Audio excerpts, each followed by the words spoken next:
Mwashamu Baba Askofu, mapadri, masista na watawa mliopo, Mheshimiwa mgeni rasmi Dr. Emmanuel John Nchimbi, Makamu wa Rais wa Jamhuri ya Muungano wa Tanzania. Mgeni maalum Mheshimiwa Dr. Hussein Ali Mwinyi, Rais wa Zanzibar. Kwa sababu ya muda nimeheshimu itifaki iliyotajwa hapo mwanzo. Taifa la Mungu, tumsifu Yesu Kristo. Tumsifu Yesu Kristo. Nianze kwa kumshukuru Mwenyezi Mungu kwa kutujalia afya na uhai na hatimaye sote tumejumuika hapa siku ya leo. Nikushukuru wewe mgeni rasmi Mheshimiwa Emmanuel John Nchimbi, Makamu wa Rais wa Jamhuri ya Muungano wa Tanzania, kwa kuungana nasi katika kumbukizi hii. Nichukue fursa hii pia kuwashukuru wote mlioacha shughuli zenu na kuja kujumuika nasi katika kumbukizi hii ya miaka 5 ya kifo cha hayati mpendwa wetu Daktari John Pombe Joseph Magufuli. Alikuwa rais wa awamu ya 5 ya Jamhuri ya Muungano wa Tanzania. Familia inawashukuru sana. Leo tumekusanyika katika tukio lenye uzito mkubwa katika historia ya taifa letu. Tumekusanyika kukumbuka maisha na urithi wa kiongozi ambaye alitoa sehemu kubwa ya maisha yake kulitumikia taifa letu, hayati Dr. John Pombe Magufuli. Ni miaka 5 imepita tangu siku ile nzito ambayo taifa lilipokea habari ya kuondokewa kwake. Lakini katika historia ya mataifa mengi duniani, kama tujuavyo, uwezo wa viongozi haupimwi kwa muda waliokaa madarakani, bali kwa alama walizoziacha katika maendeleo na mwenendo wa taifa lao. Jina la Dr. John Pombe Magufuli limebaki kuwa sehemu ya historia ya Tanzania na Afrika kwa ujumla. Leo tunapomkumbuka hayati Dr. Magufuli, hatukumbuki tu kama baba wa familia yetu, bali kama mmoja wa viongozi waliobeba kwa uzito mkubwa jukumu la kuimarisha misingi ya maendeleo ya taifa letu. Aidha, katika nafasi hii sisi kama familia yake tunapenda kutoa shukrani zetu za dhati kwa serikali ya Jamhuri ya Muungano wa Tanzania kwa namna ambavyo inaendelea kuhifadhi kumbukumbu za hayati Dr. John Pombe Magufuli kwa heshima na staa inayostahili. Kwa namna ya pekee tunampongeza na kumshukuru Mheshimiwa Rais Daktari Samia Suluhu Hassan kwa ushirikiano aliotupa sisi familia ya hayati tangu tulipoondokewa na baba yetu mpendwa, pamoja na mwendelezo wa ujenzi wa taifa letu. Sote tunafahamu kuwa historia ya taifa lolote hujengwa na vizazi vilivyopokea wajibu kutoka kwa waliotangulia na kuendeleza safari ya maendeleo. Kwa familia, siku ya leo ni siku yenye hisia tofauti kwetu. Tunamkumbuka baba, babu, kaka, mjomba ambaye upendo wake kwetu haukuwa na maneno mengi bali vitendo zaidi. Lakini kwa taifa anakumbukwa kama kiongozi ambaye dhamira yake kwa Tanzania haikuwahi kuyumba.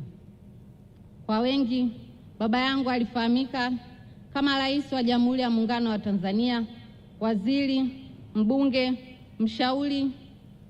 mshauri na kiongozi wa taifa letu. Lakini kwetu nyumbani, baba alikuwa mtu mwenye nidhamu, unyenyekevu na imani thabiti kwa Mwenyezi Mungu.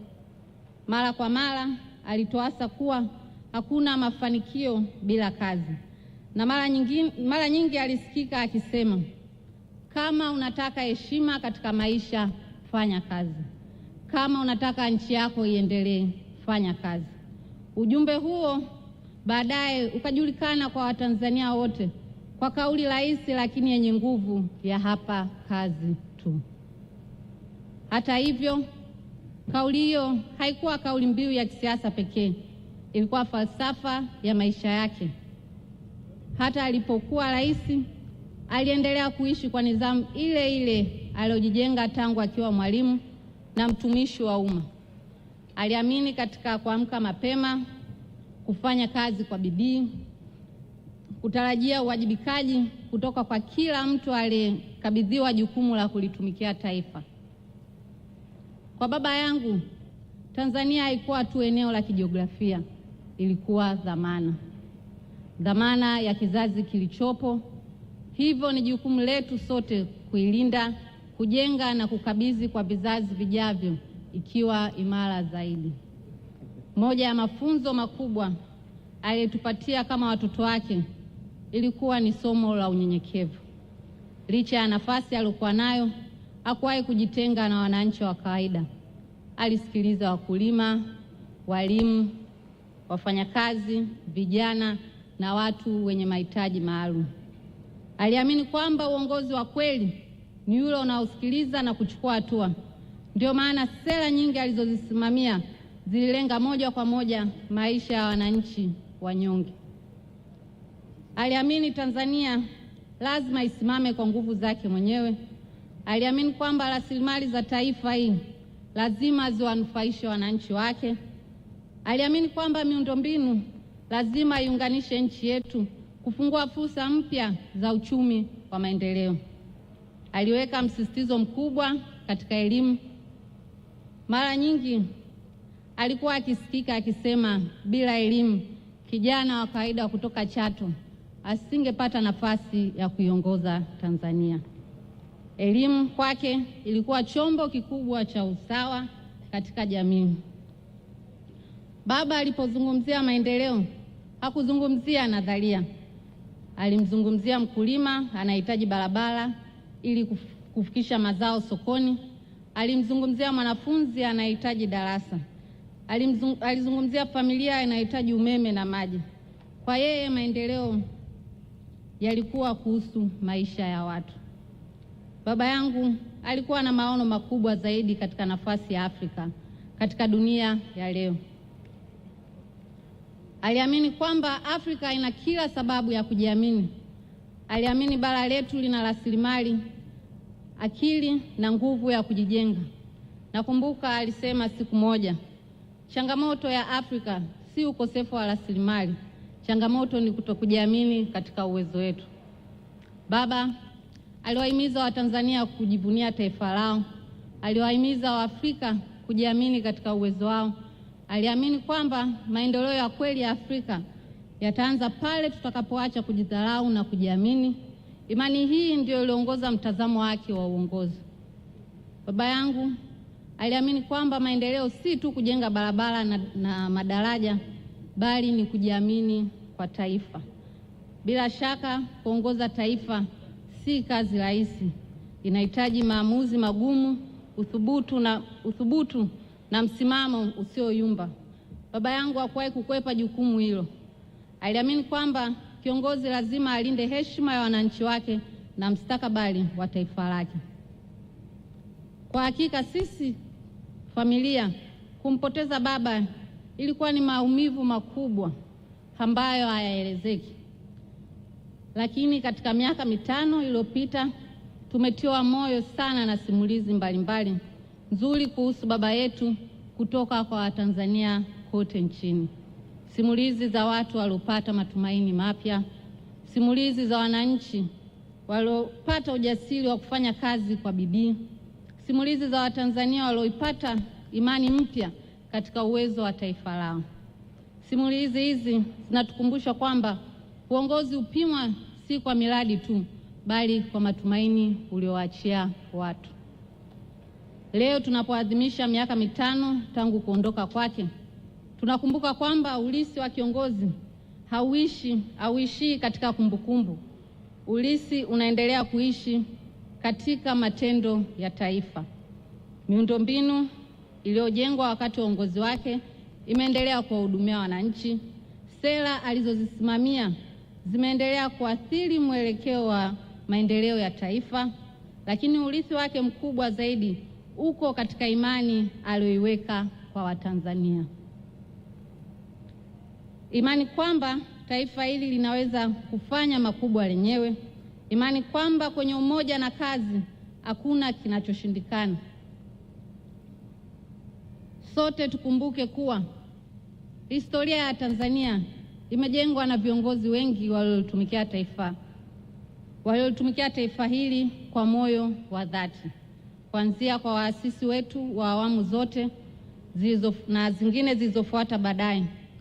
Wote wamechangia katika safari ya kuijenga Tanzania ya leo, na baba yangu alikuwa sehemu ya safari hiyo ya kihistoria. Leo tunapotazama mbele, tunajua kwamba ujenzi wa taifa hauhusiani na mtu mmoja tu, bali ni jukumu la kizazi kizima, ni jukumu la viongozi wote, ni jukumu la taasisi zote, lakini zaidi ya yote ni jukumu la kila mwananchi. Ndoto ya baba yangu haikuwa ndoto ya mtu mmoja, ilikuwa ndoto ya Tanzania, taifa linalojiamini, taifa linalothamini kazi, taifa linalosimama imara katika jumuiya za kimataifa duniani. Na ndoto hiyo bado ipo hai. Urithi wa hayati Dr. John Pombe Magufuli haupo katika reli, barabara, shule na taasisi zilizojengwa. Urithi wake uko katika mioyo ya Watanzania, uko kwa mkulima anayelima ardhi yake kwa bidii, uko kwa mwalimu anayefundisha kizazi kijacho, uko kwa kijana anayethubutu kuanzisha biashara na kuona ndoto mpya, uko kwa kila Mtanzania anayefanya kazi kwa bidii ili kujenga taifa lake. Hapo ndipo mustakabali wa taifa ulipo. Kama kuna ujumbe mmoja baba yangu aliuamini sana, ni huu: Watanzania lazima wajiamini. Aliamini taifa letu lina uwezo wa kufika maendeleo makubwa. Aliamini Tanzania inaweza kusimama katikati ya mataifa yaliyoendelea duniani, na maono hayo si ndoto isiyowezekana ndani ya maisha yetu. Tanzania inaweza kufika kiwango kikubwa zaidi cha ustawi wa maendeleo, lakini hilo litatokea tu kama tutabaki kuwa wamoja, wenye nidhamu na wenye dhamira ya kulijenga taifa letu. Basi leo tunapomkumbuka hayati Dr. John Pombe Magufuli, tusitazame tu yaliyopita, tuangalie pia mustakabali wa taifa letu kwa nyakati zijazo. Tukumbuke kwamba nguvu ya Tanzania siku zote imekuwa katika umoja wa watu wake, na tuendelee kushikilia kanuni ile rahisi lakini yenye nguvu iliyomuongoza maisha yake, kwamba kupitia kufanya kazi kwa bidii, uadilifu na kujiamini, Tanzania inaweza kufika mafanikio makubwa. Huu ndio urithi aliotuachia, na urithi huo unaendelea kuishi ndani ya kila Mtanzania anayefanya kazi, anayelitumikia taifa lake na anayejitahidi kujenga Tanzania iwe bora zaidi. Tuendelee na safari hii kwa pamoja.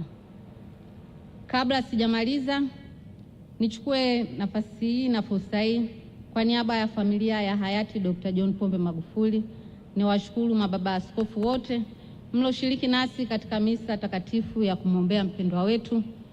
Pili, nichukue fursa hii ya kipekee kabisa kwa niaba ya mama yetu kipenzi Janeti Magufuli kukuomba wewe mgeni rasmi utufikishie salamu zetu za shukrani ya dhati kwa Mheshimiwa Rais wa Jamhuri ya Muungano wa Tanzania Daktari Samia Suluhu Hassan kwa kutushika mkono katika miaka yote mitano katika kuhakikisha nyumba ya ibada ambayo ilikuwa ndoto ya mpendwa wetu inafanikiwa.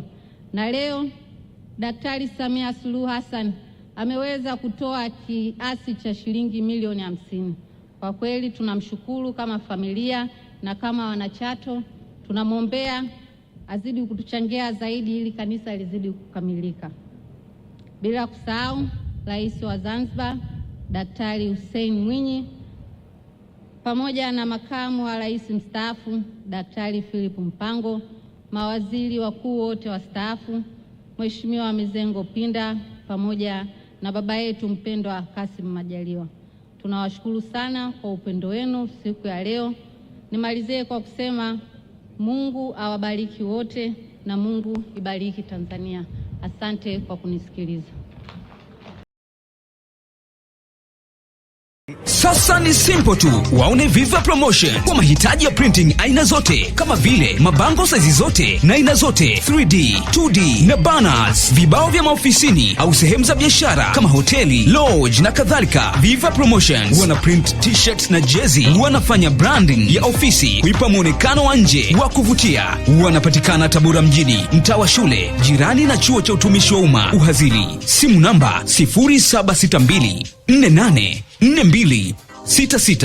Instagram @viva_promotions.